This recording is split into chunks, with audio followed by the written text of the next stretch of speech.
please state your names and capacity in which you appear. Good morning, Chair. Good morning, Senator. My name is Simone Constant and I'm a Commissioner with ASIC.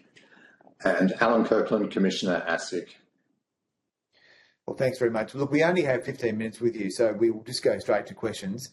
I guess I firstly wanted to ask you about the media release you put out about Cbus last year. So effectively, are you alleging that 10,000 people here have been wronged by these internal processes at Cbus?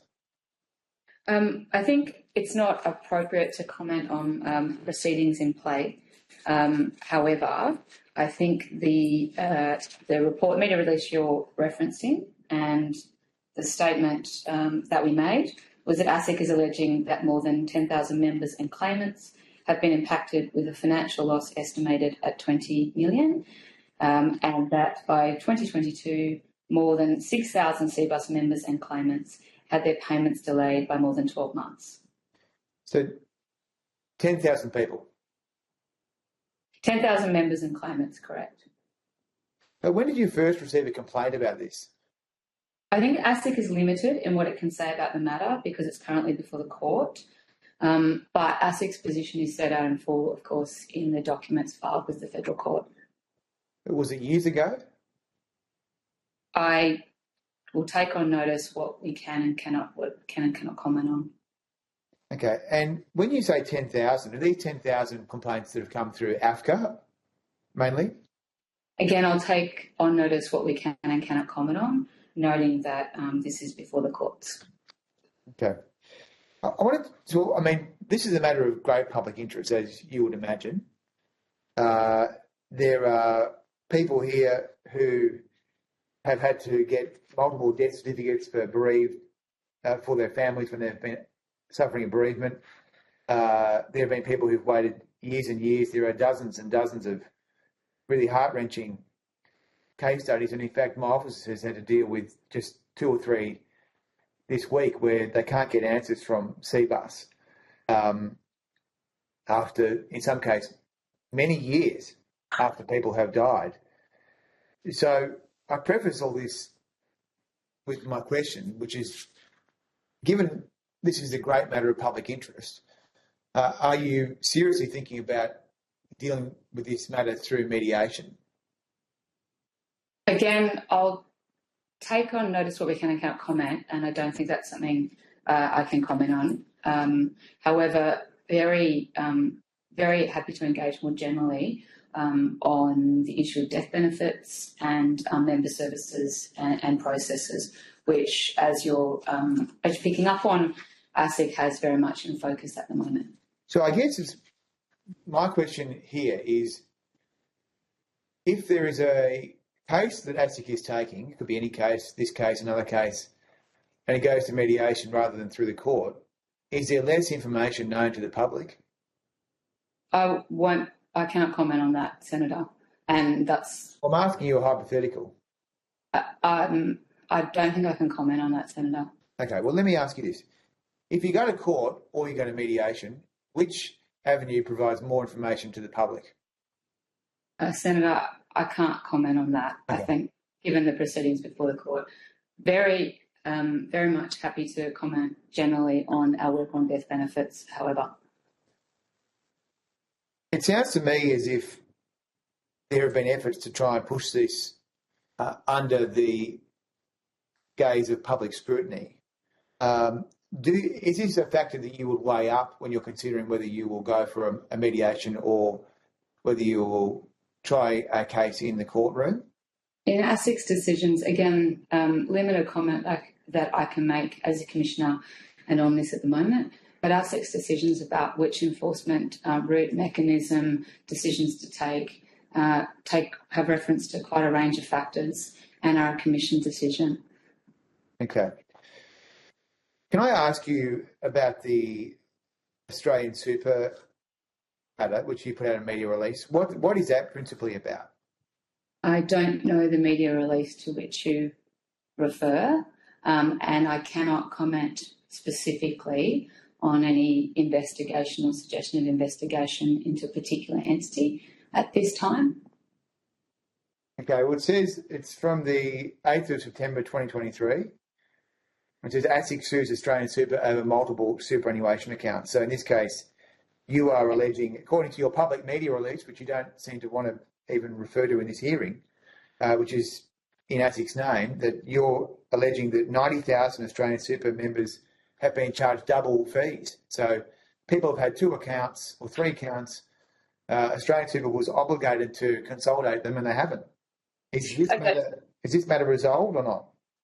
So you're referring, so my misunderstanding was I thought you were referring to death benefits. As you point out, this was a media release in 2023. Yeah.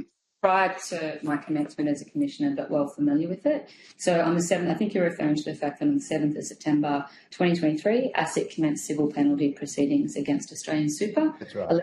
Failures to address multiple member accounts. So for some more detail there, this is the first case that ASIC brought alongside APRA, alleging these contraventions of the SIS Act. And the allegation from ASIC is that for almost 10 years, Australian Super failed to have adequate policies and procedures in place to identify members who have multiple accounts and merge those accounts, where that was in the members' best interests. Is this matter being resolved? That's a matter I cannot comment on that at the moment in terms of that being a matter under action. Pardon? I cannot comment on that at the moment.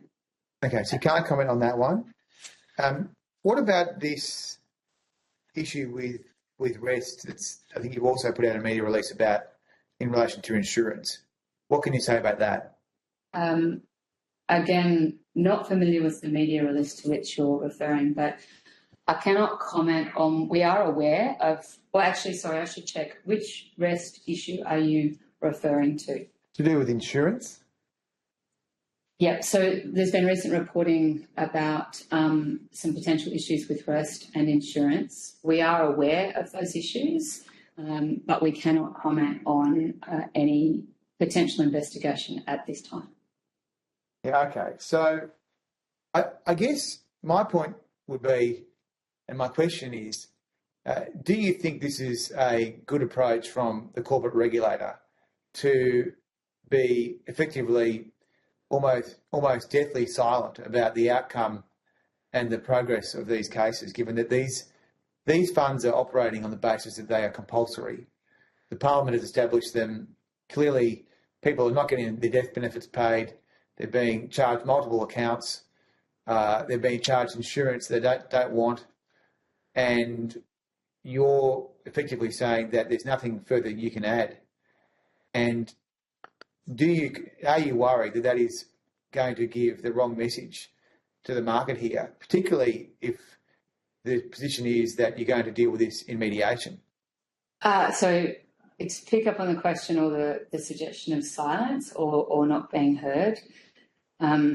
It's not my professional view, and I don't think it would be anyone in ASIC's professional view, that ASIC has been anything like silent on the concept of member services, including in particular the payment, processing, treatment of claimants, treatment of members as regard death benefits. For the past year, we have had, a little over a year, we have had a program, a multi-year program focused on member services and superannuation and focused on holding trustees to account for ensuring the delivery of those services meet the standards and expectations, fair expectations and standards of law of their members. We have focused first on the processing, payment, treatment, end-to-end approach to death benefits claims. As part of that, we are just about to release an extensive, 1 year's worth of data and surveillance report focused specifically on this issue. And as part of that work, we noted various entities, various practices that we're taking a range of actions and steps in regard of. So in terms of not being heard, I think in every public remarks I've made in my role as Commissioner as regards superannuation, in all of our reporting in our corporate plan, we have this as a very central issue. Thanks. Look, just finally, the point I'm trying to make here is that it's very important to get deterrence. There's been a lot of bad stuff happen here. And so I'd ask you to take on notice any internal judgments or paperwork that you've generated which weighs up the risk of going to mediation in a case like CBUS rather than allowing all the detail to be exposed in public courtroom, because these are matters of great public interest. I think it would be an absolute disgrace if these things were to be covered up and pushed under the rug. So I'll get you to take on notice any internal deliberation or any judgments that you've made about hopefully the risks to further bad behaviour if this is allowed to go through intermediation, and therefore the detail doesn't come out in the courtroom of these horrendous cases where people have had to have, at the worst time in their lives, fight to get their own death benefit from a loved family member. We'll take specific question on notice. I would say that at ASIC we take really seriously our obligation to bring force and effect of the law when it's required. Well, that's your job. And I'd say it's also we take very seriously the data, the insights, the case studies, the position of members vis-a-vis issues with respect to death benefits.